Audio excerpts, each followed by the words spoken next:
भारती जब भी उसे देखती, एक दर्द और एक डर उसके चेहरे पर दिखता था।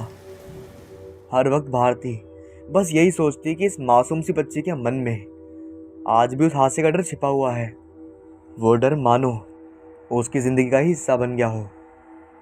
पता नहीं कब ये डर इसकी ज़िंदगी से निकलेगा भी या नहीं, ये तो भगवान ही जाने।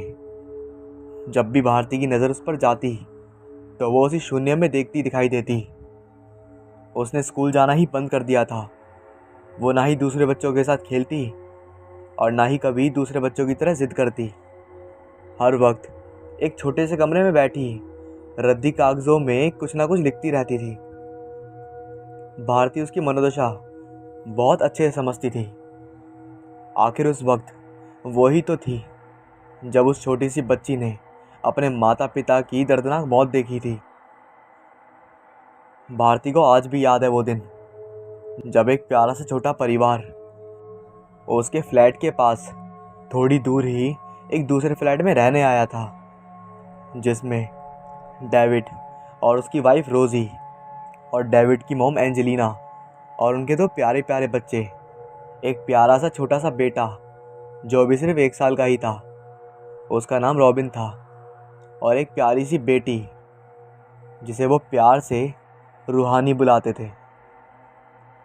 वो सब लोग शाम को नीचे कॉलोनी के गार्डन में बैठकर अपने बच्चों के साथ वक्त बिताया करते थे।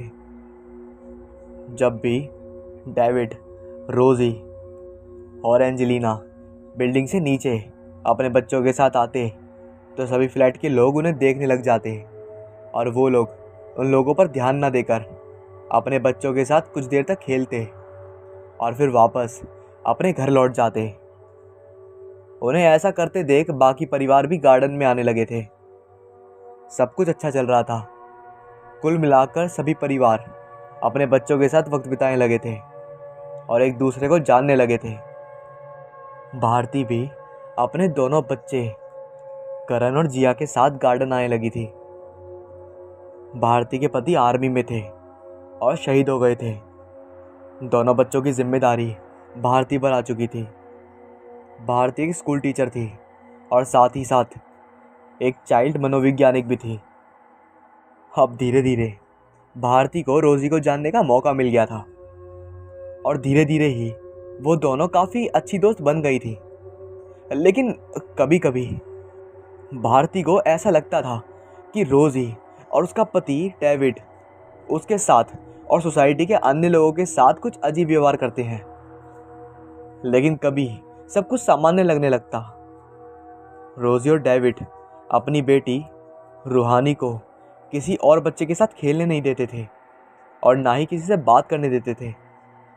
उनकी बेटी रूहानी भी डरी सहमी सी रहती थी। एक चाइल्ड साइकियाट्रिस्ट होने के नाते भारती ने यह बात अच्छे से समझ ली थी कि यदि घर का माहौल ठीक नहीं हो या बच्चों के साथ कुछ नरमी से पेश ना आने के कारण भी बच्चे डरे सहमे में रहते हैं। कभी कभी भारती को यह भी लगता था कि डेविड और रोजी रूहानी को उसके भाई तक के पास नहीं जाने देते थे। एक बार जब भारती अपने बच्चों के साथ गार्डन में खेल रही थी, तभी रूहानी एक बहुत ही खूबसूरत डॉल लेकर आई और भारती को दिखाने लगी। Bharti aunty, look, it's my new doll. Mom dad ने मेरे लिए खरीदी थी, लेकिन वो लोग इसे यहाँ नहीं लाते हैं। इस डॉल को मॉम ने घर के स्टोर रूम में एक बक्से में डाल दिया था। हाथ चुपके से मैंने इसे निकाला और यहाँ ले आई। कैसी है ये डॉल? चहकते हुए रूहानी बोली। अरे वाह, ये तो बहुत ही ब्यूटीफुल डॉल है, एकदम तुम्हारी जैसी। कहते हुए भारती ने वो डॉल अपने हाथ में ले ली। जैसे ही भारती ने वो डॉल अपने हाथों में ली, उसे कुछ अजीब सा महसूस हुआ। उसने उस एहसास को इग्नोर कर दिया और रूहानी से बातें करने लगी। बीच बीच में डॉल को भी देखने लगी थी। तभी अचानक उसे लगा जैसे उस डॉल ने अपनी पलकें झपकाई हों। भारती एकदम से सहम गई और उस डॉल को देखने लगी, लेकिन फिर से ऐसा नहीं हुआ। भारती अब भी उस डॉल को देखे जा रही थी। तभी रूहानी की आवाज़ ने उसका ध्यान भटका दिया। आंटी क्या हुआ? आपको मेरी डॉल पसंद नहीं आई क्या? आप उसे ऐसे क्यों देख रहे हो? अपनी डॉल को भारती के हाथों से लेते हुए, लगभग छीनते हुए ही रूहानी बोली। जैसे ही रूहानी ने अपनी डॉल भारती के हाथों से छीनी तो भारती उसे हैरानी से देखने लगी। उस वक्त रूहानी की आंखों में थोड़ा गुस्सा और होठों पर एक रहस्यमयी मुस्कान देखी। भारती काफ़ी चौकन्ना रह गई। उसे इस तरह देख भारती थोड़ा सहम सी गई थी। भारती को कुछ गड़बड़ लगी। उसने खुद को संभालते हुए धीरे से रूहानी का सर सहलाया और उससे पूछा, बेटा ये डॉल बहुत सुंदर है, मुझे भी जिया के लिए ऐसी डॉल लेनी है। उसका बर्थडे आने वाला है ना, तो गिफ्ट देना है उसे। तो मुझे बताओ कि आप ये डॉल कहाँ से लेके आए हो। जब भारती ने उसका सिर सहलाया तो रूहानी एकदम नॉर्मल हो गई और चहकते हुए बोली, हम ना बहुत दिनों पहले दूसरी जगह रहते थे, तब एक म्यूज़ियम में गए थे, हिस्ट्री म्यूज़ियम। वहीं पर एक डॉल थी, मुझे ये अच्छी लगी तो मैंने ले ली। जब भारती ने यह बात सुनी तो वो सोच में पड़ गई। म्यूज़ियम में डॉल, वहाँ से खरीदी? मन ही मन वो बड़बड़ाई। वो रूहानी से कुछ पूछती उससे पहले ही वो वहाँ से चली गई और भारती उसे जाते हुए देखती रही। तभी अचानक ही रूहानी ने जाते जाते ही अपनी गर्दन पीछे की और उसकी ओर देखकर फिर से रहस्यमय ढंग से मुस्कुराई और अपनी डॉल को अपने कंधे पर सलोनी की ओर मुंह करके पकड़ लिया, जैसे किसी बच्चे को गोद में उठाते हैं। अचानक भारती के देखते ही देखते उस डॉल की आंखें चमकने लगी और वो मुस्कुराने लगी। भारती एकदम से चौंक गई थी और डर के मारे अपने घर चली गई। दूसरे दिन ही भारती उसी हिस्ट्री म्यूज़ियम में पहुंची जिसकी बात रूहानी कर रही थी। वहां जाकर उसे पता चला कि वहां से एक शापित डॉल, जो आम जनता के लिए बहुत डेंजर थी और जिस पर बहुत सी आत्माओं का साया था, वो गायब हो गई थी। जैसे ही भारती को ये पता लगा, वो अचानक ही उसकी आंखों के सामने रूहानी की वो डॉल घूमने लगी थी। भारती समझ गई थी कि रूहानी के पास वही डॉल है जो यहाँ थी। उसने वहाँ म्यूज़ियम वालों से कुछ पूछताछ की तो उन्होंने जो बताया उससे सुनते ही भारती की बॉडी जैसे किसी भूकंप से हिलने लगी। उन्होंने बताया कि आज से लगभग 2 महीने पहले हमेशा की तरह बहुत से लोग वहाँ आए थे, बच्चे बूढ़े सब लोग यहाँ की कलाकृतियाँ और पुरानी चीज़ें देख रहे थे। यहाँ पर एक बहुत ही खूबसूरत डॉल थी जिसे म्यूज़ियम के बहुत ही पवित्र स्थान, जहाँ क्राइस्ट की प्रतिमा थी, उसी के पास एक कांच के डिब्बे में रखा गया था, क्योंकि यहाँ के प्रीस्ट ने बताया था कि वो डॉल शापित थी और बहुत ही डेंजर थी। इस डॉल से लोगों को बचाने के लिए तंत्रों से मांत्रित करके एक डिब्बे में रखा गया था, क्योंकि लगभग 10 साल पहले ये डॉल एक मैंडी नाम की लड़की के पास थी। वो लड़की इस डॉल को अपनी जान से ज़्यादा प्यार करती थी, लेकिन किसी ने उस लड़की और उसकी माँ की बहुत ही बेरहमी से हत्या कर दी और उनकी लाशों के टुकड़े करके अपने ही परिवार के साथ मिलकर पका कर खा गए, ताकि किसी को पता ना चले कि उनकी हत्या किसी ने की है। उन दोनों की आत्मा ही इस डॉल में आ गई। अब ये डॉल जब तक उन दोनों से बदला नहीं ले लेगी, तब तक ये शांत नहीं रहेगी। उनकी मौत के बाद उस लड़की का पिता खुद ही इस डॉल को लेकर यहाँ आया और यहाँ इसे कैद करवा दिया। मैंडी का पिता तो यहाँ से चला गया, लेकिन जब हम इस डॉल को कैद कर रहे थे, तब खुद इस डॉल ने बताया कि इन दोनों की हत्या मैंडी के पिता और उसकी दूसरी बीवी ने की थी, और साथ ही ये कहने लगी कि जब इनसे बदला लेने का समय आएगा, तब ये खुद ब खुद यहाँ से आज़ाद हो जाएगी।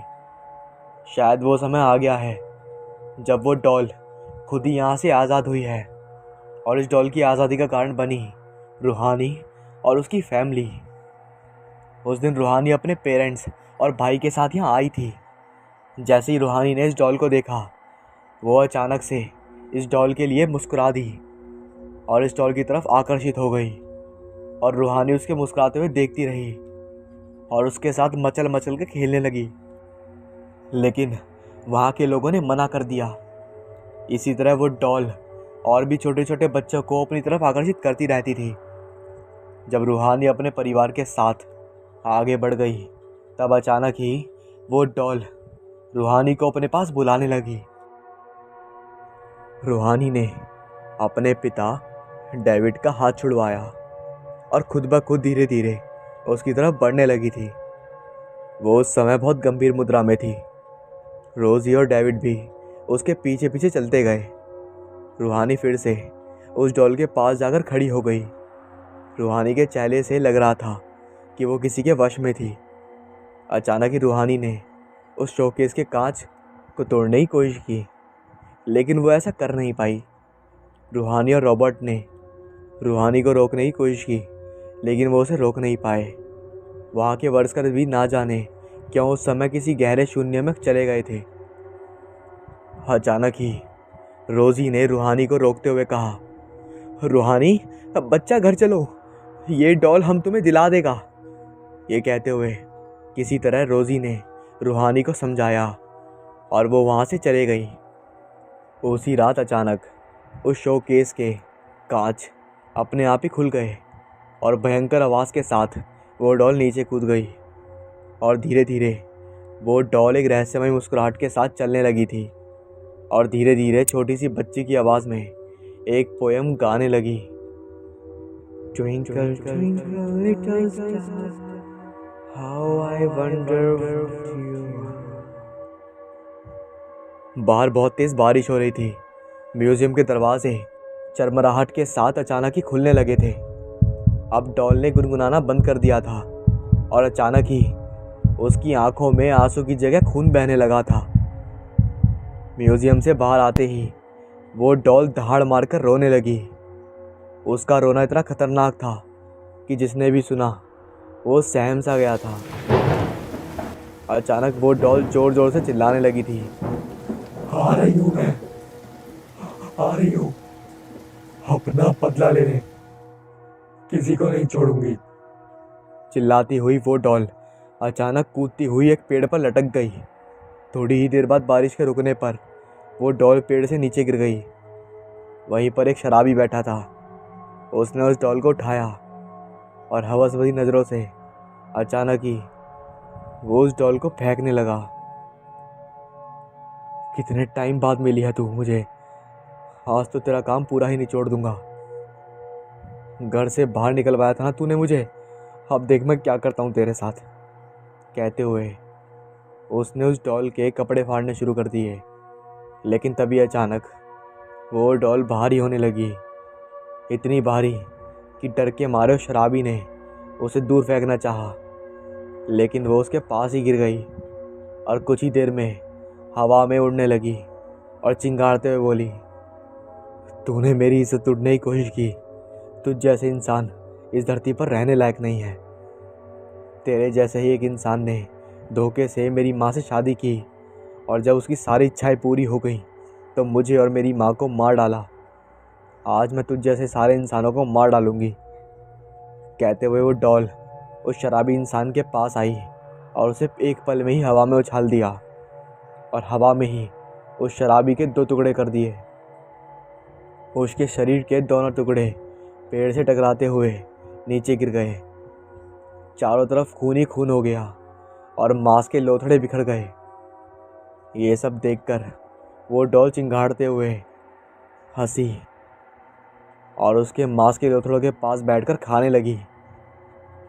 उसके चेहरे पर रहस्यमय मुस्कान थी और आंखों में खून उतर आया था। अगले दिन वो रूहानी के घर पहुंच गई और जहां रूहानी सो रही थी वहीं जाकर लेट गई और धीरे धीरे बोलने लगी, रूही, रूही, देखो मैं आ गई। तुमने मुझे बुलाया था ना, देखो अपनी आंखें खोलो। अपना नाम सुनकर रूहानी ने अपनी आंखें खोली। जैसे ही रूहानी ने देखा कि वो डॉल उसके पास है, वो बहुत खुश हुई और उसको अपने हाथों में लेकर उसने खेलने लगी और उससे बातें करने लगी। रूहानी, किसी को मत बताना कि मैं तुम्हारे पास हूँ, वो डॉल धीरे से बड़े प्यार से बोली।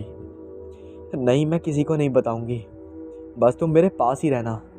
ये कहते हुए रूहानी ने अपनी डॉल को गले से लगा लिया। इस बात को कुछ ही दिन बीतने के साथ ही रूहानी सबसे बहुत ही अजीब तरह बर्ताव करने लगी। रोजी और डेविड भी समझ नहीं पा रहे थे कि रूहानी के साथ आखिर ये हो क्या रहा है। जो रूहानी हमेशा ही शांत रहती थी, उसकी स्कूल से कुछ दिनों से कंप्लेंट आने लगी थी कि रूहानी लड़कों के साथ मारपीट करती है, तो कभी स्कूल के छत की दीवार पर चलने लगती है। ये सुन वो दोनों बहुत ही ज़्यादा परेशान हो गए थे।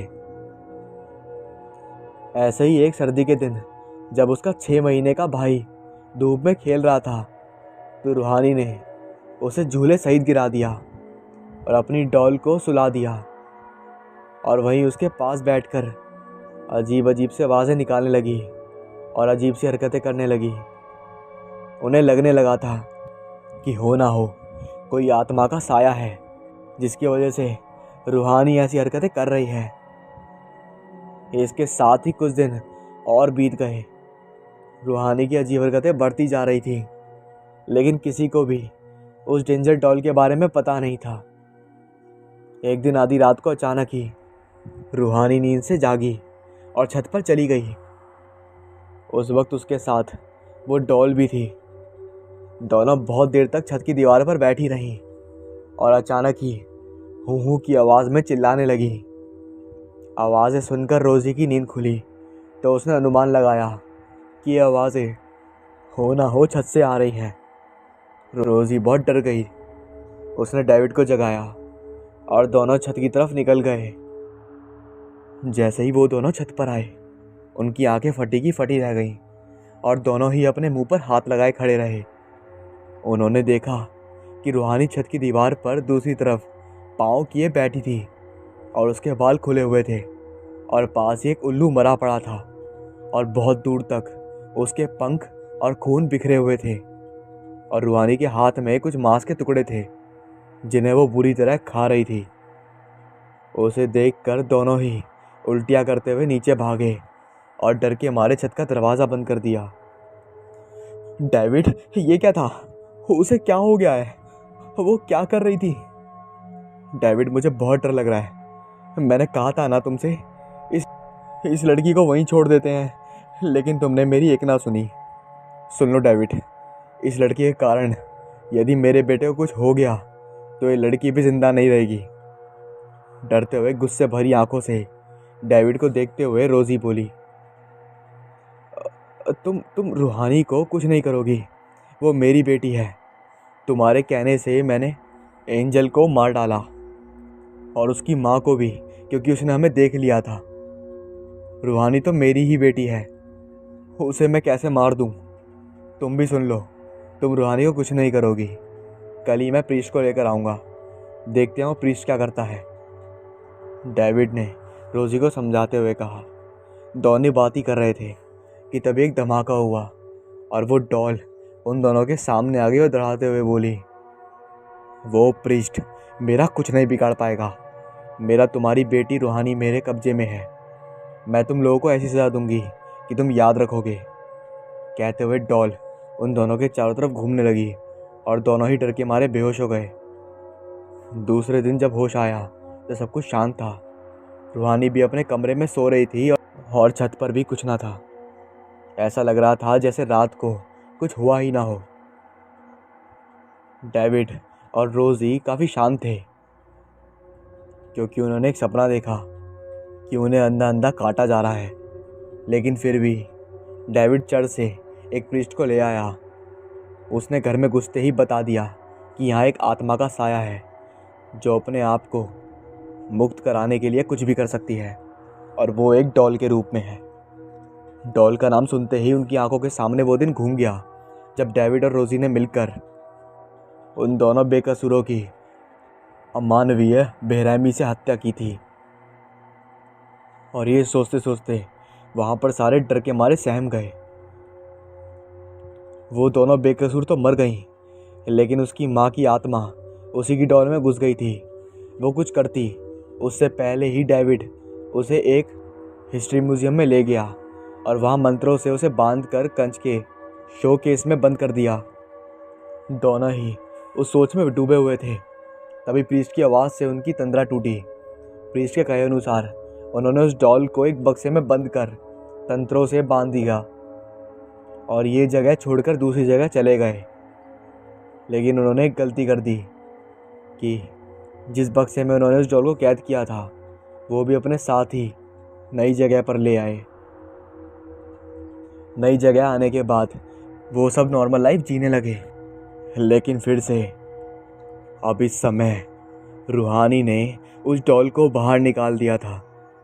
अचानक एक दिन जब भारती कुछ सामान खरीदकर वापस अपने फ्लैट जा रही थी तो लिफ्ट में उसके सामने वो डॉल आ गई।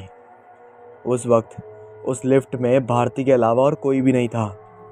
डॉल को अपने सामने देखकर भारती बहुत घबरा गई थी। डरो मत, मैं तुम्हें कुछ नहीं करूँगी। रूहानी तुम्हारी बहुत तारीफ़ करती है। बस मुझे बदला चाहिए और उसमें मुझे तुम्हारी मदद चाहिए। बोलो, करोगी ना मेरी हेल्प? वो डॉल लगभग भारती के चारों तरफ उड़ती हुई चक्कर लगाती हुई बोली। डर के मारे भारती की आवाज़ बंद हो गई, लेकिन फिर भी उसने डरते हुए कहा, कैसी हेल्प चाहिए तुम्हें? बस इतनी सी कि तुम डेविड और रोजी को वही उनके उस पुराने घर में लेकर आ जाओ और तुम्हें कुछ नहीं करना। कहते हुए उस डॉल ने अपनी सारी कहानी उसे कह डाली। इसका मतलब तुम रूहानी को कुछ नहीं करोगी ना? अगर ये वादा करोगी तभी मैं तुम्हारी हेल्प करूँगी, भारती ने डरते हुए डॉल से कहा। भारती, तुम भूल रही हो कि तुम किसी इंसान से नहीं, किसी साए से बात कर रही हो और तुम्हें मेरी बात माननी ही पड़ेगी। ये कहते हुए वो डॉल जैसे ही लिफ्ट रुकी वैसे ही हवा में उड़कर गायब हो गई। भारती बहुत डर चुकी थी। उसे अपनी नहीं, अपने बच्चों की फिक्र हो रही थी। कुछ दिनों तक रूहानी वो डॉल डेविड और रोजी से छिपाकर भारती के पास ले जाती है, लेकिन अब भारती उससे दूर ही रहा करती थी। ये बात ना तो रूहानी को अच्छी लगती थी, ना ही उस जिंजर डॉल को। गुस्से में वो आकर डॉल भारती को परेशान करने लगी थी। कभी भारती की स्कूटी की हवा निकाल देती तो कभी उसका बनाया नाश्ता खा जाती और कई भारती के कपड़ों में गायब होकर उसके ऊपर पानी गिरा देती। लेकिन उसने कभी भारती के बच्चों को परेशान नहीं किया। हार मानकर भारती रूहानी उस डॉल के साथ खेलने लगी थी। एक दिन उस डॉल के बताए अनुसार भारती डेविड और रोजी को उन्हीं के पुराने घर में ले आई थी और साथ में रूहानी भी थी। जैसे ही उन सब ने घर में एंटर किया वैसे ही घर के दरवाजे बंद हो गए और अजीब सी मासूमियत छा गई थी। भारती ये सब देखकर काफ़ी परेशान थी, लेकिन कुछ बहाना बनाकर वो रूहानी को बालकनी की तरफ ले आई थी। कुछ ही देर में वहाँ मौत का मातम शुरू हुआ। रोजी और डेविड के चारों तरफ वो डॉल चक्कर लगाने लगी थी। दोनों ही बहुत डर गए थे, लेकिन अचानक ही डेविड हवा में उछला और कांच की टेबल पर जा गिरा। ये देखकर रोजी वहाँ से भागने लगी और डोर खोलने लगी। वो बाहर निकलने ही वाली थी कि डॉल ने उसे पीछे की तरफ खींच लिया और डोर बंद कर दिया। लेकिन रोजी के एक हाथ डोर में ही फंसे गए। रोजी जितना अपने हाथ को निकालने की कोशिश करती उतना ही उसका हाथ और जकड़े जाता और अंत में उसका हाथ टूटकर गिर गया और दो भाग में बट गया। उसके हाथ से मांस और खून टपकने लगा। ये देख वो डॉल उसके पास आई और उसके हाथ की जगह से मांस निकाल कर खाने लगी और रोजी बुरी तरह चीखती रही और ऊपर ही भारती और रूहानी उन्हें देख रहे थे। दोनों की आंखों से आंसू निकल रहे थे। भारती ने रूहानी को पकड़े हुए था और उसका मुंह बंद किए हुए पर्दे के पीछे छिपाकर सब कुछ देख रही थी। मार डाला था ना तुम दोनों ने मिलकर मुझे और मेरी माँ को, कोई नहीं बचेगा, दोनों मारे जाओगे। ऐसी भयानक मौत दूंगी कि तुम दोनों को देखने वालों के भी रोंगटे खड़े हो जाएंगे। ये कहते हुए वो डॉल डेविड की तरफ बढ़ी और उसे फिर से हवा में उछाल दिया और जब वो नीचे गिरा तो उसके कपड़े फाड़ कर उसके पेट पर बैठ गई और अपने दोनों हाथों से उसका पेट चीर दिया और आते बाहर निकालने लगी। डेविड फिर भी जिंदा था, वो चिल्ला रहा था। ऊपर खड़ी भारती और रूहानी सब कुछ देख रही थी। तभी अचानक उस डॉल ने डेविड के सीने से दिल निकाल लिया और दहाड़ मारकर हंसने लगी। डेविड का दिल अब भी धड़क रहा था और एक कोने में बैठी रोज़ी ये सब देख रही थी और रो रही थी। तभी उसका दिल लिए लिए ही वो डॉल रोज़ी के पास बढ़ी और उस दिल को रोज़ी के मुंह में ठूस दिया। रोज़ी उल्टियाँ करने लगी थी और वो डॉल चिंगार रही थी। अचानक ही उसने रोज़ी को हवा में उछाल दिया और एक दीवार से दे मारा। उसके शरीर से खून के फुव्वारे फूटने लगे। पूरे घर में खून और मांस ही बिखरे जा रहा था। इधर रूहानी ने ये सब देखकर रोना ही छोड़ दिया।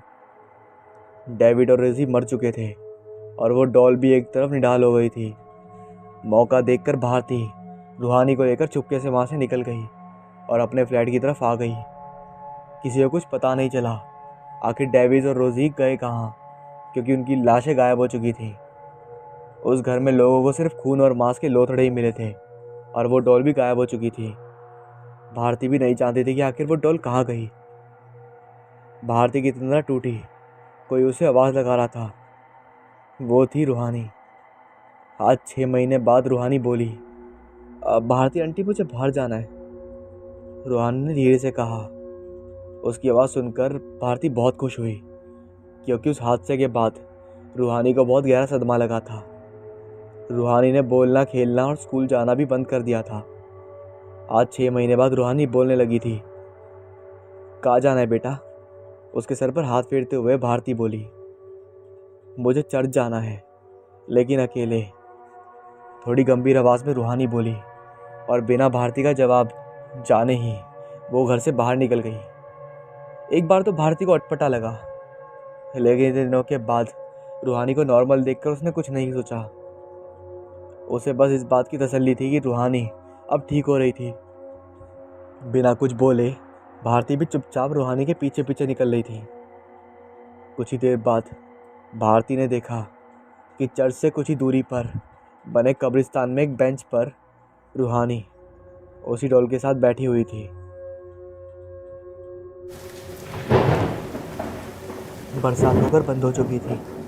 इस ठंडे माहौल में भी आशीष पसीने से लथपथ डरते हुए जो जो आगे बढ़ता जा रहा था, वैसे वैसे उस वीरान जगह का माहौल और भी रहस्यमय होता जा रहा था। सूखे पत्तों की चरचर, उल्लू और झिंगुरों की आवाज़ वातावरण को और भी डरावना बना रही थी। शाम ढलने को थी। घनी झाड़ियों में सूर्य का प्रकाश धीरे धीरे लुप्त होता जा रहा था और अंधकार गहराता जा रहा था। दूर दूर तक ना कोई इंसान था, ना इंसान की जात। हिम्मत जुटाकर वह चलता रहा। वापस जाने के लिए भी उसने हिम्मत नहीं बची थी। रास्ता भी वो भूल चुका था। कांपते हुए एक पेड़ के नीचे खड़ा होकर भगवान का नाम जपने लगा।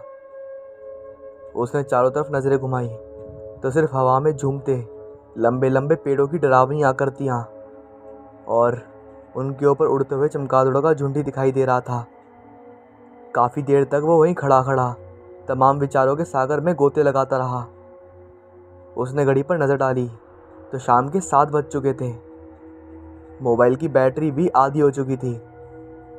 उसने फ्लैशलाइट जलाकर आगे बढ़ने का सोचा, क्योंकि यदि ज़्यादा देर यहीं खड़ा रहा तो किसी जंगली जानवर का खतरा भी था और बारिश भी होने के आसार थे। आसमान पर घने बादलों का डेरा था। बिजली भी चमक रही थी। हिम्मत कर जैसे तैसे वो आगे बढ़ने लगा। उसके सारे शरीर में रोंगटे खड़े हो चुके थे। अनजान आशंका से ग्रस्त वो दिशाहीन बस बढ़ता जा रहा था। इतने में बूंदाबांदी फिर शुरू हो गई। आशीष जल्दी जल्दी कदम बढ़ाए हुए किसी आश्रय की तलाश में उस बियावान जंगल में ज़िंदगी को खोज रहा था। शायद कोई मिल जाए जो उसे इस जंगल से बाहर निकाल सके, पर जैसे वहाँ कोई ज़िंदगी थी ही नहीं। उसके अलावा उस बियावान जंगल में अंधकार धीरे धीरे अपने भयानक स्थिति में आ चुका था। बरसात और अंधेरे के कारण देख पाना भी मुश्किल हो रहा था।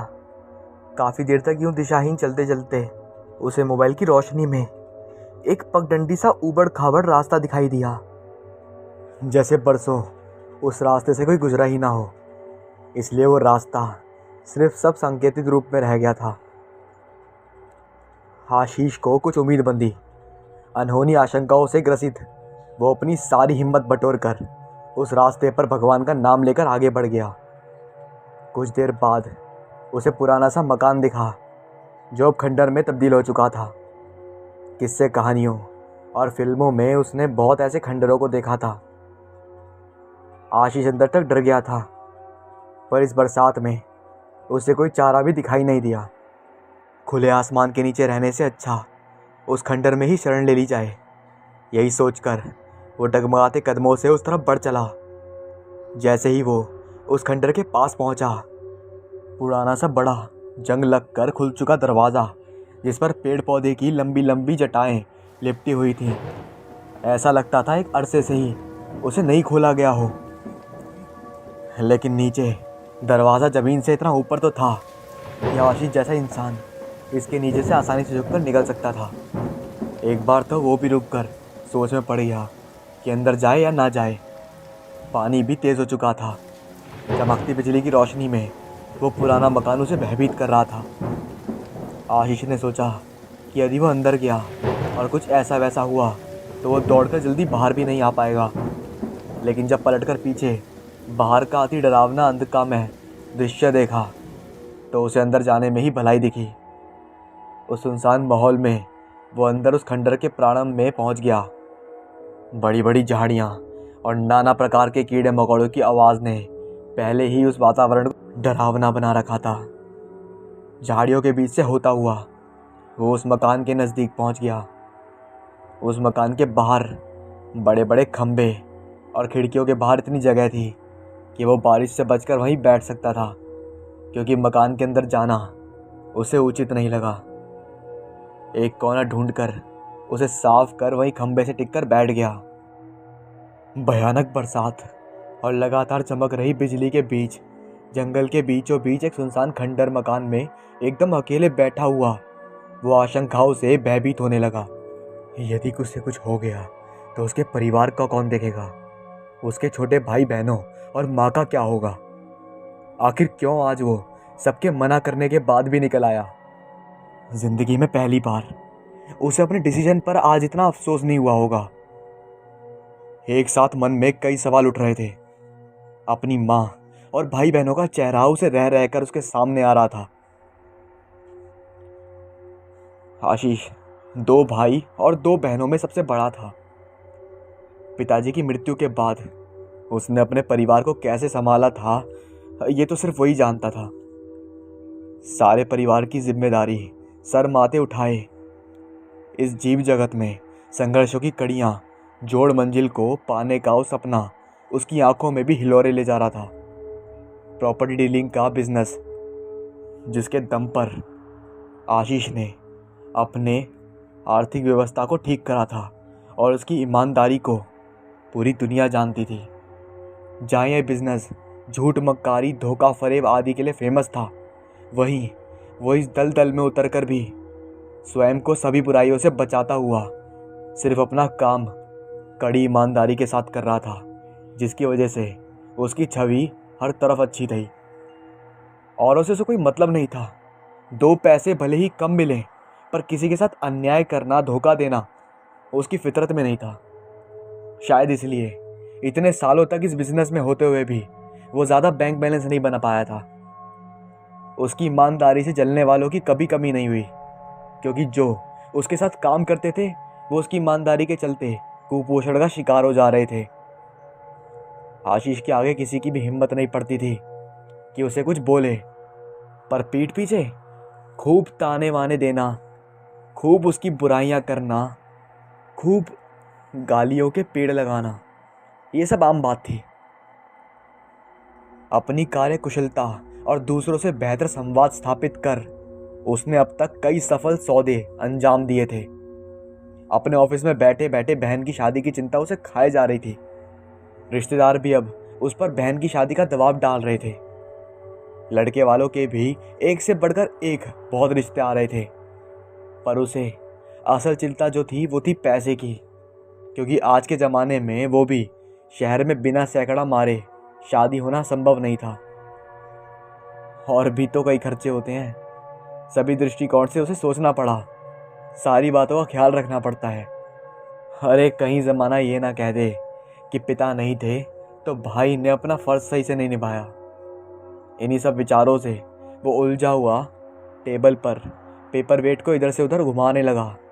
तभी उसका दोस्त राहुल वहाँ आया। वो आशीष से छोटा था पर दुनियादारी में किसी से कम नहीं था। आशीष को अपना बड़ा भाई मानता था। एक तरह से आशीष का वो दायां हाथ था। आशीष भी उस पर आंखें बंद करके विश्वास करता था। अपनी हर समस्या, हर परेशानी वो उससे साझा करता था। उस दिन भी जब राहुल ने उसे ऑफिस में इस तरह विचलित देखा और गंभीर देखा और चिंता में देखा तो उससे पूछ ही बैठा, क्या बात है भैया, किस सोच में इतना खून सुखा रहे हो? अरे राहु, हाँ वाओ, कुछ नहीं यार, बस आने वाले वक्त को लेकर खुद से सवाल उठा रहा था। आशीष कुर्सी पर पीछे टिकते हुए राहुल से बोला। वो राहुल को प्यार से राहु बोलता था। मतलब भैया खुद से सवाल? मैं कुछ समझा नहीं। बहुत से ऐसे सवाल हैं राहु जिनका उत्तर खोज रहा हूँ, और देखो हर उत्तर में पैसा बीच में आ जाता है और बस मैं उसके आगे निरुत्तर हो जाता हूँ। कोई रास्ता नहीं दिखता यार। अरे आज बड़े दार्शनिक अंदाज में बातें कर रहे हैं भैया। क्या हुआ, किसी ने कुछ कहा क्या? अरे राहु, कौन क्या कहेगा, बस वक्त ही सब एहसास कराता है। गुड़िया बड़ी हो गई है, उसकी पढ़ाई भी पूरी हो गई है। एक भाई को ऐसे में आखिर और क्या चिंता हो सकती है। उसकी शादी की चिंता कर रहा था यार। आए दिन तमाम लड़के रिश्ते के लिए फ़ोन करते रहते हैं। सबको रिश्ता मंजूर भी हो जाता है पर मैं उनको कोई जवाब नहीं दे पाता। बात पैसे पर आकर रुक जाती है। आशीष ठंडी सांस छोड़ते हुए बोला, क्या किसी ने दहेज की मांग की है भैया? अरे नहीं नहीं, बात सिर्फ दहेज की नहीं है। वो तो मुझसे जितना बन पड़ेगा उतना करूँगा ही, किसी के बोलने की ज़रूरत नहीं है। पर शादी में और भी तो बहुत खर्चे होते हैं ना यार, चारों तरफ देखना पड़ता है, वरना दुनिया कहेगी कि पिता नहीं थे तो एक भाई ने कुछ किया ही नहीं। अरे अब भैया, यदि मैं आपस में आपसे कुछ बोलूं तो आप फिर मुझे डांटने लगोगे। मैं कोई बेईमानी करने को नहीं बोलता, पर इतनी ईमानदारी भी अच्छी नहीं है। या तो आपको इस बिज़नेस में आना ही नहीं था, कोई नौकर कर लेते या कोई दूसरा काम। अब इस काम में थोड़ी बहुत ऊंच नीच तो होती है। कई अच्छे बड़े सौदे तो आपने ही गंवा दिए, वरना आज आपको इतना सोचना नहीं पड़ता। आपके साथ कई लोगों ने यही काम शुरू किया है और आज वो लोग कहाँ पहुँच गए और आप कहाँ हैं। पूरी तरह ईमानदार सिर्फ हिंदी फिल्मों में ही अच्छे लगते हैं भैया, असल ज़िंदगी में नहीं। राहुल अपना दृष्टिकोण रखते हुए बोला, मैं ये सब नहीं कर सकता। मेरी अंतरात्मा कभी गवारा नहीं करेगी, और जिस काम को करने में आपका मन ना करे उसे कभी करना भी नहीं चाहिए, वरना इंसान ना घर का रहता है ना घाट का रहता है। ना वो जैसा और ना वो वैसा रह पाता, ना जो बनने की सोचे वो बन भी नहीं पाता। और फिर लोगों की बद्दुआ लेकर मुझे पैसा नहीं कमाना।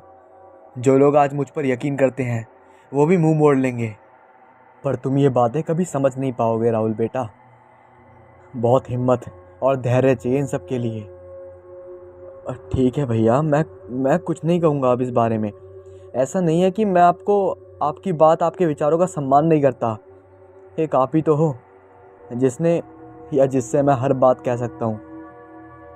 तुम चिंता मत करो राहु, जिसने मुझे यहाँ तक लाया है वही आगे भी रास्ता दिखाएगा। मुझे अपने मालिक, अपने ईश्वर पर पूरा भरोसा है। वो अपने इस भक्त को कभी समाज के सामने शर्मिंदा नहीं होने देगा। देखना, सब अच्छे से हो जाएगा। मैं तुमसे अपनी परेशानी कह सकूं, इसका मतलब ये नहीं है कि मैं हार गया, पर मन में चिंता तो आ ही जाती है। आखिर हम हैं तो इंसान ही। आशीष अपने कैबिन में लगी महादेव की फ़ोटो को देखते हुए बोला, हाँ भैया, ये तो सुना ही है। सुना है मैंने, जिसका कोई नहीं होता उसका खुदा होता है। ये मैं नहीं कहता, ये किताबों में लिखा है। राहुल मुस्कुराते हुए चुटकी लेता है। बेटा, तूने तो अभी सिर्फ सुना ही है, पर मैं तो अनुभव किया है। वो हमेशा मेरे साथ है जब तक मैं सच्चाई के साथ हूँ। चल अब घर चलते हैं, बहुत वक्त हो गया है। घर पर सब इंतज़ार कर रहे होंगे। इतना कहते ही दोनों उठकर खड़े हो जाते हैं। आशीष ऑफिस बंद करके राहुल के साथ घर की ओर चल देता है। रात का खाना खाने के बाद जैसे ही वो अपने रूम में जाता है तो माँ उसके पास आती है। अब बेटा फिर क्या सोचा है तुमने? आज फिर कुछ लड़के वालों के फ़ोन आए थे, मैं क्या जवाब दूँ? सभी रिश्ते अच्छे घरों के हैं बेटा, उनमें से 2 से 1 तो तेरे चाचा जी को भी पसंद है। बोल रहे थे जितना जल्दी हो सके किसी एक को फाइनल कर दो। आशीष माँ की बात का क्या उत्तर देता, सिर्फ इतना ही बोला, माँ मैं आपकी चिंता समझता हूँ, पर अभी थोड़ा और टाइम चाहिए। इतने से पैसों से कुछ फ़ायदा नहीं होगा।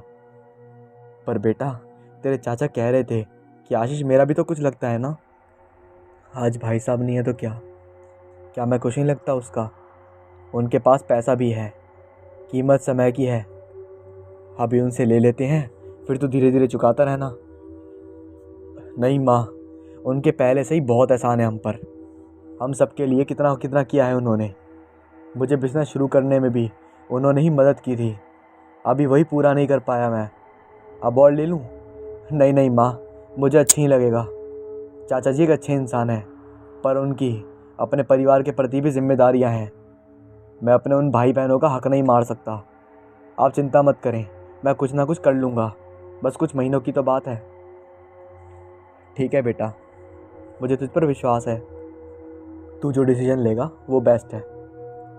तभी कुछ लोग उससे मिलने आते हैं। उनको देखकर आशीष नमस्ते करता है और साथ ही बैठने का इशारा करता है। नमस्ते आशीष जी, मेरा नाम भवानी शंकर है और ये मेरे मित्र नंदी हैं। हमारी आपसे कुछ दिन पहले फ़ोन पर बात हुई थी। क्षमा चाहते हैं, आपको आज आने का सूचित नहीं कर पाए। दरअसल हम किसी काम से शहर आए थे, सोचा क्यों ना आपसे ही मिल लें। और किस्मत देखिए, आप मिल भी गए। हाँ हाँ हाँ, याद है, उस दिन आपसे बात हुई थी। मैं बाद में जीवन की उलझनों के लिए चलते हुए भूल गया। आप किसी प्रॉपर्टी को बेचने के लिए बात कर रहे थे। कहिए मैं आपकी क्या मदद कर सकता हूँ? आशीष ने मुस्कुराते हुए कहा। मदद क्या आशीष जी, आपके पास भला कोई किस काम से आएगा? प्रॉपर्टी खरीदने या बेचने ही ना। मार्केट में आपकी ईमानदारी और कार्यकुशलता के बहुत चर्चे सुने हैं, इसलिए हम सबसे पहले आपके पास ही आए हैं। मैं पुश्तैनी हवेली रामलीला खुरवाई में रहता हूँ। अब वो और अपनी ज़मीन बेचकर गांव छोड़ना चाहता हूँ। उसी के संबंध में आपसे मिलने जुलने आया था। मेरे 2 बेटे हैं, एक तो विदेश में सेटल हो चुका है, दूसरे की अच्छी खासी नौकरी है, नागपुर में वो भी सेटल है। मेरी बीवी का देहांत कुछ महीने पहले हो चुका है। अब अकेले गांव में मन नहीं लगता उसका। सोचा छोटे बेटे के चलते उसके पास चला जाऊं। वो भी काफ़ी दिनों से मुझे अपने पास बुला रहा है, इसलिए जाने से पहले अपने खुरवाई वाली प्रॉपर्टी का सौदा करना चाहता हूँ। ज़िंदगी का कोई भरोसा नहीं है, जितना जल्दी सब निपट जाए उतना अच्छा। और तो कोई प्रॉपर्टी ब्रोकर्स है ही नहीं जो मुझे जमा हो, लेकिन आपकी ईमानदारी से मैं बहुत प्रसन्न हूँ। जब आपके बारे में मैंने सुना तो आपके पास चला आया। अब आप ही कोई पार्टी बताइए जो मेरे उस फार्म हाउस के अच्छे दाम दे सके। इतना सुनने के बाद आशीष बोला, जी मैं कोशिश करूँगा। आप उसकी फ़ोटो, डिटेल्स और सारे कागजात की ज़ेरॉक्स मुझे दे दीजिए ताकि मैं आगे काम कर सकूं, और एक दिन टाइम निकाल कर मैं देखने आऊँगा प्रॉपर्टी। आशीष ने कहा, जी मैं साथ ही लाया हूँ, जल्द से जल्द इसका निपटारा करना चाहता हूँ। उन्होंने बैग से एक फ़ाइल निकाली और आशीष को और बढ़ा दी। जी बहुत अच्छा, मैं आज रात ही सब कागजात चेक करके आगे की कार्यवाही के बारे में आपको बता दूँ। आशीष ने सारे कागजात अच्छे से चेक करे। सभी कागजात ठीक लग रहे थे। उसने फ़ोन पर भवानी शंकर जी से बात की और प्रॉपर्टी देखने का इरादा बनाया। उन्होंने बोला, आप 2 दिन बाद आ जाइए, मैं अभी बाहर हूँ, तब तक मैं भी पहुँच जाऊँगा। इसके बाद आशीष ने जवाब दिया, जी बहुत अच्छा, मैं परसों ही आता हूँ आपके पास। ये कहकर आशीष ने फ़ोन रख दिया। उसे ये सौदा फ़ायदे का लगा। प्रॉपर्टी अच्छी खासी थी, इसलिए कमाई होने के भी तगड़े आसार थे। वो दिन भी आ गया जब आशीष वो प्रॉपर्टी देखने आने वाला था। उसने राहुल को पहले ही बता दिया था इस बारे में। दोनों साथ ही जाने वाले थे। उसने नियत समय पर राहुल उर्फ राहु को फ़ोन किया पर राहुल की तबीयत खराब होने की वजह से वो साथ जाने में असमर्थ था। गौरव ने ज़्यादा जोर भी नहीं दिया, उसे आराम करने को बोल दिया और वो अकेले ही जाने के लिए तैयार करने लगा। तभी उसकी माँ कमरे में आती है। बेटा, एक बात कहूँ, आज कहीं मत जा। सुबह से अशुभन हो रहे हैं, मेरा मन बहुत घबरा रहा है। ये सौदा मुझे पता नहीं क्यों ठीक नहीं लगता। जब से तूने इसका जिक्र किया है तब से कुछ ना कुछ अपशगुन हो रहे हैं घर में। माँ चिंता भरे लहजे में बोली। अरे मेरी भोली माँ, आज के ज़माने में भी तुम अपशगुन जैसी तकियानूसी विचारों में पड़ी हो। अरे कुछ नहीं होगा मुझे, ये सौदा मेरे लिए बहुत मायने रखता है। यदि ये सही हो गया ना तो फिर अपनी गुड़िया की शादी धूमधाम से करूँगा। किसी के आगे हाथ नहीं फैलाना पड़ेगा। तू बिल्कुल भी चिंता मत कर, मैं शाम तक वापस भी आ जाऊँगा। आशीष माँ को समझाते हुए बोला और अपनी गाड़ी से खुरवाई रवाना हो गया। चलते चलते उसे काफ़ी टाइम हो गया, पर गांव का कुछ पता नहीं लगा। जिस किसी ने भी उससे पूछा तो सबने उस गांव का नाम ही नहीं सुना था वहाँ। आशीष के आश्चर्य का ठिकाना नहीं रहा। उसने भवानी शंकर जी को कॉल करा। उन्होंने उसे फ़ोन पर रास्ता समझाते हुए बोला कि आप अभी जहाँ हैं वहाँ से थोड़ा आगे आइए, एक पेट्रोल पंप मिलेगा, उसी के बगल से अंदर एक रास्ता जाता है। बिना किसी से पूछे सीधे उस रास्ते पर आगे बढ़ते जाइए, आप कुछ देर में वहाँ पहुँच जाएंगे। आशीष ने ऐसा ही किया। कुछ देर में वो खुरवाई गांव पहुंच गया। उसने फ़ोन पर भवानी शंकर को अपने आने की सूचना देनी थी, पर जब उसने फ़ोन लगाया तो सामने एक टेप बजा। ये नंबर गलत है, कृपया दोबारा नंबर की जांच करें। बार बार लगाने पर भी वही। कमाल है, कुछ देर पहले तो बात हुई थी और अभी ये नंबर गलत बताया जा रहा है। चलो गांव वालों से उनके बारे में बात कर लेंगे। यही सोचकर जब उसने गांव वालों से भवानी शंकर जी की हवेली रामलीला का पता पूछा तो लोग खामोश से उसे खड़े हुए देखते रहे, कोई कुछ नहीं बोला। आशीष ने फिर पूछा। अब भी सब उसे अजीब नजरों से घूरे जा रहे थे। अब आशीष को हैरानी होने लगी, आखिर इन लोगों को हुआ क्या है, कोई कुछ बोल क्यों नहीं रहा। सभी बस मुझे ही देखे जा रहे हैं, जैसे ही मैं इनकी लड़की भगा के ले गया हूँ। वो आगे बढ़ता है। गांव में जो कोई भी मिलता वो उसे खूंखार नज़र से सिर्फ देखे जा रहा था। आशीष के आश्चर्य का ठिकाना नहीं था। वो फिर से भवानी शंकर को फ़ोन करता है। फिर वही साउंड टेप चलता है। आपने जो नंबर डायल किया है कृपया उसकी जांच कर लें, ये नंबर गलत है। आशीष को कुछ भी समझ नहीं आ रहा था, जबकि इसी नंबर पर उसकी पहले भी कई बार बात हो चुकी थी। और अब क्या, वो पूरे गांव में अनजान की भांति घूम रहा था, पर वो पूरा गांव उसे अजीब ही लग रहा था। सभी के चेहरे रहस्यमयी थे, कोई किसी से भी बात नहीं कर रहा था, सभी खामोश थे। आशीष मन में सोचता है कि ऐसा कैसा अजीब गांव है, पूरे गांव में अनंत सन्नाटा सा पसरा था। तभी उसकी नज़र दूर पीपल के पेड़ के नीचे एक साधु पर पड़ती है, जो उसे ही देखे जा रहा था। वो उनके पास जाकर वही सब पूछता है और गांव के लोगों के अजीब व्यवहार के बारे में पूछता है। वो साधु तो पहले उसे सर से पैर तक निहारते हैं, फिर गर्दन घुमाते हुए अजीब तरीके से मुस्कुराते हैं और अजीब सी मोटी आवाज़ में बोलते हैं। उन्हें बोलता देख आशीष भी चौंक जाता है और सोचता है चलो कोई तो बोला भाई, जैसे आए हो वैसे लौट जाओ। वो हवेली नहीं, मौत का घर है। ये पूरा गांव ही मौत का घर है, यहाँ सभी मुर्दे रहते हैं। भवानी शंकर बरसों पहले मर चुका है, उसकी आत्मा मकान के कागज़ लेकर ना जाने कितने लोगों के पास जा चुकी है, और उल्टे पांव वापस लौट जाइए। आशीष उनकी बात सुनकर हैरान रह जाता है। ये क्या कह रहे हैं आप, वो मर चुके हैं? अरे अभी कुछ दिन पहले ही तो मुझसे मिलने शहर आए थे अपने एक मित्र नंदी कुमार के साथ, और आप बोल रहे हैं वो मर गए हैं। आखिर ये गांव है क्या चीज़, बड़ा अजीब गांव है। तभी वो साधु दोबारा बोला, जब वो तुझसे मिलने आया तो तूने उसके पैरों की ओर गौर किया? नहीं ना, उसके पैर उल्टे थे, एकदम उल्टे। अब तो आशीष के आश्चर्य का ठिकाना नहीं रहता। क्या बकवास है, आखिर किसी के पैर उल्टे कैसे हो सकते हैं?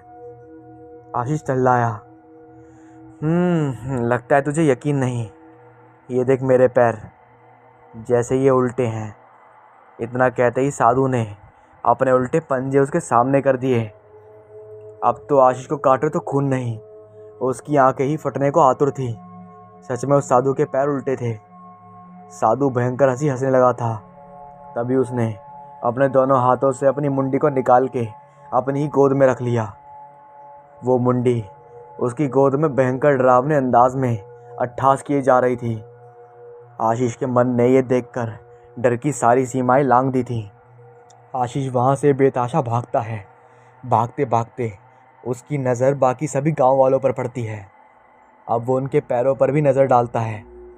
घोर आश्चर्य, उन सभी के पांव उल्टे ही रहते हैं और वो आशीष को देखते हुए अजीब तरह से पागलों के जैसे हंसते रहते हैं। और आशीष उन लोगों के बीच बुरी तरह भागता है।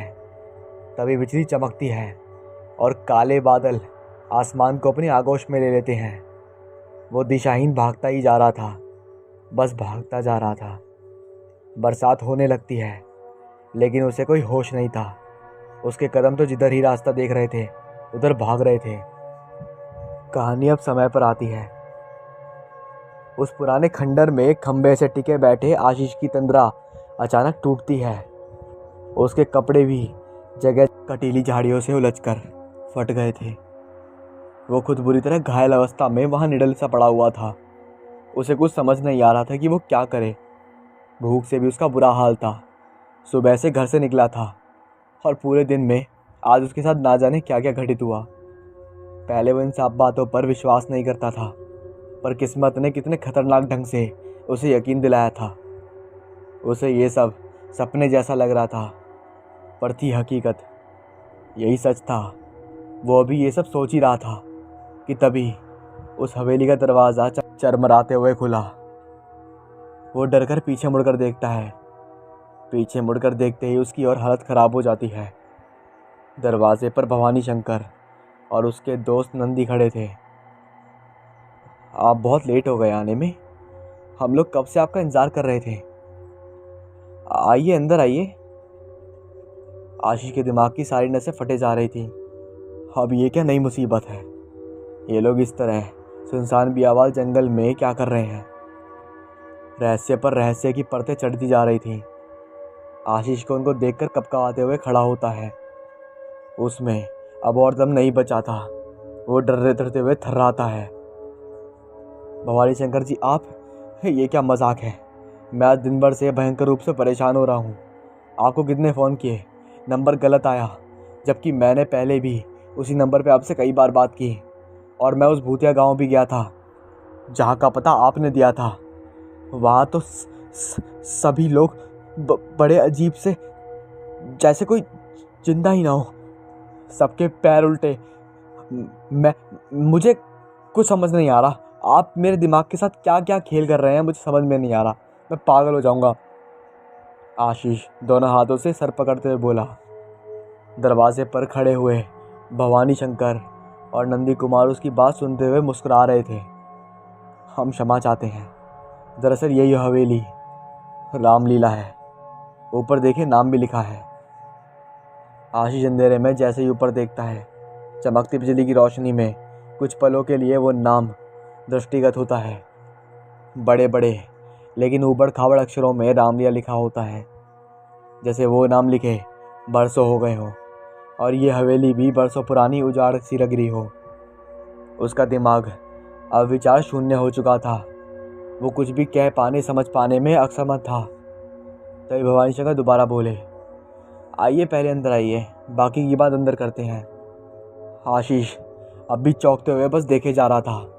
वो डरते डरते उनके पीछे आ गया। अंदर जाकर उसके आश्चर्य का और भी ठिकाना नहीं था। पूरी तरह ऊजड़ खाबड़ हवेली अंदर से तो और भी डरावनी थी। चमगादड़ों का एक झुंड इधर उधर उड़ रहा था। खुद उसके शरीर से कई जाले उलझ गए थे। भवानी शंकर जी, ये सब क्या है। आप यहाँ रहते हैं इस भूत बंगले में। वो उल्टे पैरों वाले लोगों का गांव और ये अजीब सुनसान हवेली, ये सब क्या रहस्य है। उसकी बात सुनते ही वो दोनों पीछे पलटकर देखते हैं। और बुरी तरह हंसने लगते हैं। क्या उन लोगों के पाँव ऐसे थे? कहते ही भवानी शंकर और नंदी कुमार अपने पाँव दिखाते हैं और उनके पाँव भी उल्टे थे और पाँव के पंजे लंबे लंबे किसी वनमानुष की तरह थे। उन दोनों के चेहरे धीरे धीरे एक भयानक रूप ले लेते हैं। भवानी शंकर की गर्दन तो लंबी होते होते ऊपर छत तक पहुंच जाती है। उधर नंदी कुमार की गर्दन चारों दिशाओं में गोल गोल घूमती रखती है। दोनों बुरी तरह हंस जाते हैं। हवेली उनकी भयानक चीखों से गूंजने उठती है। आशीष से ये आवाज़ें सहन नहीं होती। वो कानों पर हाथ रख लेता है। तभी भवानी शंकर की गर्दन वापस छोटी होने लगती है और वो पहले ऐसी हो जाती है। अब उनके हाथ लंबे होकर आशीष की तरफ बढ़ते हैं। दोनों हाथों में लंबे लंबे बालों की तरह घने घने बाल और बेतरीब नाखून। ये सब देखकर आशीष की सांसें अटक जाती हैं। भवानी शंकर के लंबे हाथ उसी की तरफ बढ़ने लगते हैं। आशीष के पाँव में अब भागने की तो क्या ही कहो, खड़े होने तक की ताकत नहीं थी। वो दीवार से सटकर पीछे हटने लगता है। तभी दीवार में से दो हाथ निकलकर उसे जकड़ लेते हैं। आशीष की बस जान ही नहीं निकल पा रही थी, बाकी सब तो हो चुका था। दीवार से निकले हाथों की पकड़ और भी मजबूत होती जा रही थी।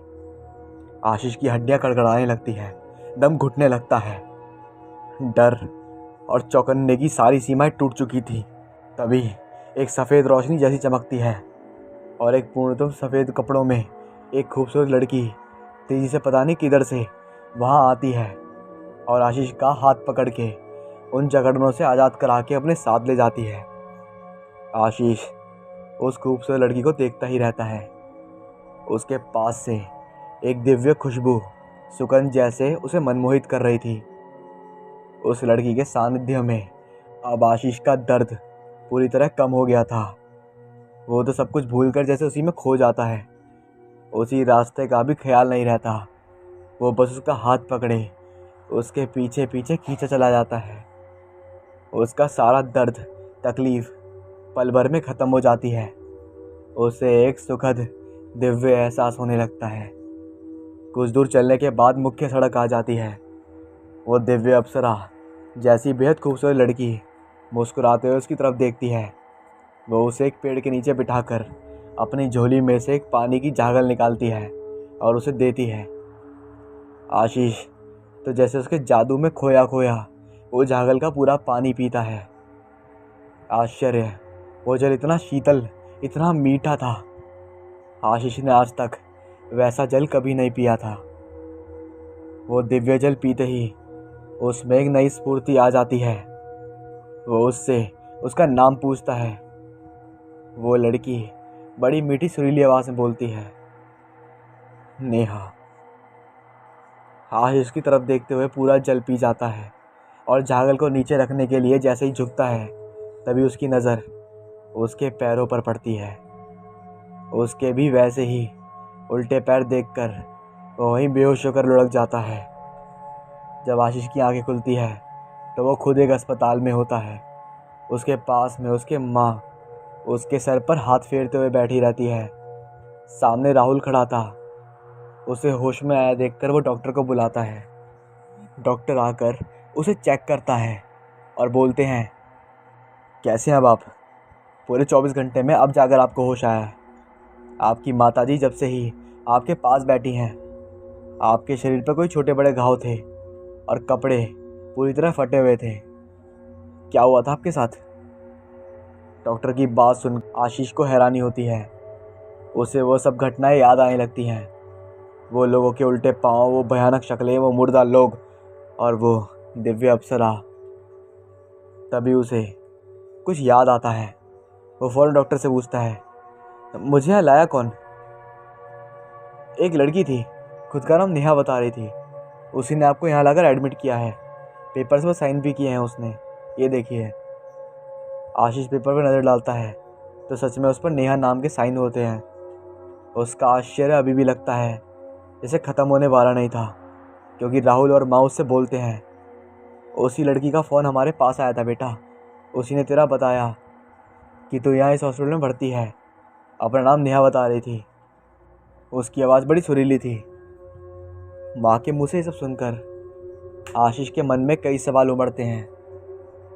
आखिर वो रहस्यमयी खूबसूरत लड़की थी कौन, जिसने उसे उन दर्दनाक खतरनाक आत्माओं से बचाया था। पर उसके पैर भी तो उल्टे थे, लेकिन उसने मुझे कोई नुकसान क्यों नहीं पहुंचाया, बल्कि उन भयानक लोगों से मेरी रक्षा की। तो क्या आत्माएं अच्छी भी होती हैं? आशीष माँ से उसका नंबर मांगता है, जिससे उस लड़की ने फ़ोन पर उसकी सूचना दी थी। माँ और राहुल मोबाइल में वो नंबर ढूंढते हैं, पर आश्चर्य, लिस्ट में वो नंबर कहीं भी नहीं था। आशीष के लिए ये सब घटनाएं एक रहस्यमय हुई थी। किसी तरह वो उन सब में फंसता है, फिर वो खूबसूरत लड़की आकर उसे बचाती है। उसने ऑफिस में बैठा हुआ वो उन्हीं घटनाओं के बारे में सोचता है, तभी राहुल वहाँ आता है। बड़ी हैरानी से वो उसे वो बात बताता है, और जो राहुल जानना चाहता था। भैया, मैंने पता किया है, खुरवाई नाम का गांव आज से लगभग 100 साल पहले हुआ करता था, लेकिन एक विपदा में वो पूरा गांव उजड़ गया। रातों रात वहाँ रहने वाले सभी लोग एक साथ मार दिए गए थे। उस गांव के मुखिया का नाम भवानी शंकर था, जो बड़ा ही स्वार्थी और अत्याचारी था। कहते हैं उसने अपने दोस्त जिसका नाम नंदी कुमार था, उसके साथ मिलकर अंग्रेजों की सहायता से पूरे गांव वालों के साथ विश्वासघात किया था। मनमाना लगाना, वसूलना और तरह तरह से अत्याचार करना ही उसका काम था।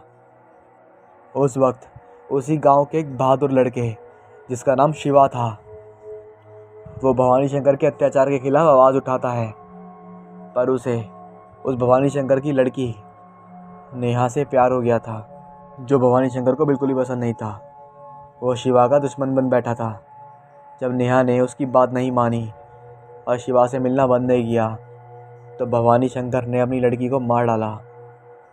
ये बात जब शिवा को पता चली, तो उसने भवानी शंकर से प्रतिशोध लिया और हवेली रामलीला में आग लगा दी, जिसमें भवानी शंकर और उसका दोस्त नंदी कुमार भी भस्म हो गए।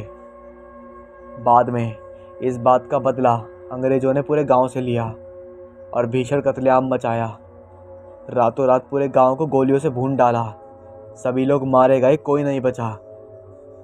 आशीष बड़े गौर से सारी कहानी सुनता रहता है, पर उसे ये समझ नहीं आता कि आखिर ये सब उसी के साथ क्यों हुआ। रात को बिस्तर पे लेटे लेटे यही सोचते हुए उसकी नींद लग जाती है। तभी कोई जैसे उसके सर पर हाथ फेरता है।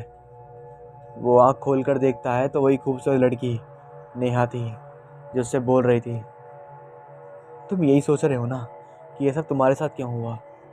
तो सुनो, तुम शिवा का ही पुनर्जन्म हो। तुम मेरे शिवा हो, मेरे शिवा, और मैं तुमको कभी भी कुछ नहीं होने दूंगी। अचानक आशीष की आंख खुलती है। देखा तो आसपास कोई नहीं था,